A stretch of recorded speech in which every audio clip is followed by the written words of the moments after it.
Hello, these are the microwave components that we are using in our laboratory. This is EH tuner. This is EH tuner where one of the length of the waveguide is varying. Okay, where one of the length of the waveguide is varying.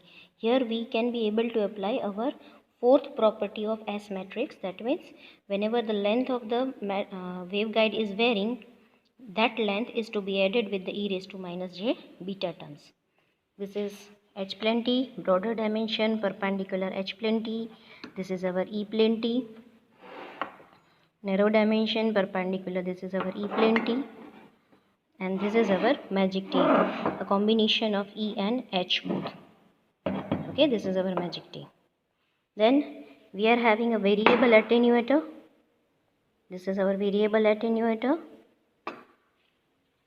This is our solid waveguide. This is our normal waveguide. You can see that it is a hollow metallic structure where you can see that there is nothing inside it. We can see it is like this. See, it is a hollow metallic structure. You can see everything beyond it. Okay, this is a hollow metallic structure. Then these are the bands. This is my E band and this is my H band. This is my H band, this is my E band. This is a waveguide terminator which is used to terminate the waves and helps for impedance matching. You can see over here, 1 minute. You can see here there is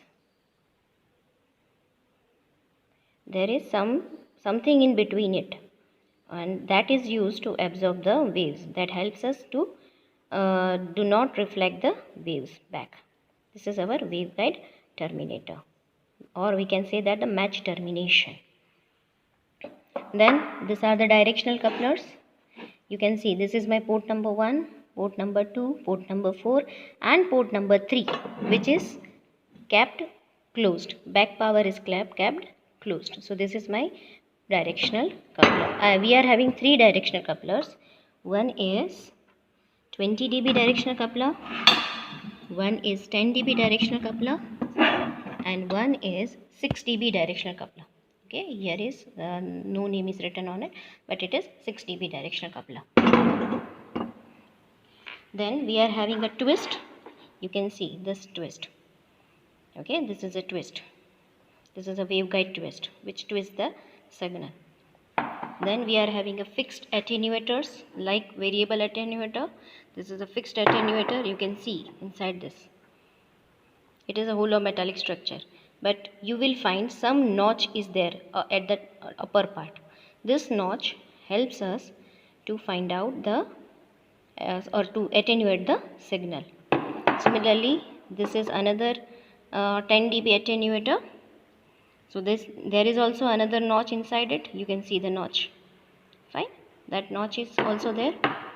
Then we are having a variable attenuator. Here you can see this is a variable attenuator. Okay, there is something in between. Can you be able to see that? Okay, there is something notch in between. So let me put that notch in between. Let me add that notch over here. Let me add this. Okay, let me add this notch over here, and you can see that. Can you be able to see now? Here, because of this clear circle, you can see that semicircle. Can you be able to see? Yes, this is the perfect semicircle. Because of this, the wave is perfectly attenuated. So if this semicircle goes up, the wave gets less attenuated. So if I remove this, or if I make this exactly at the top, then the wave is exactly attenuated. See, you can see. So there is no attenuation when that semicircle does not comes in between. And if that semicircle comes in between, then the signal is perfectly attenuated. See, can you see this? Okay.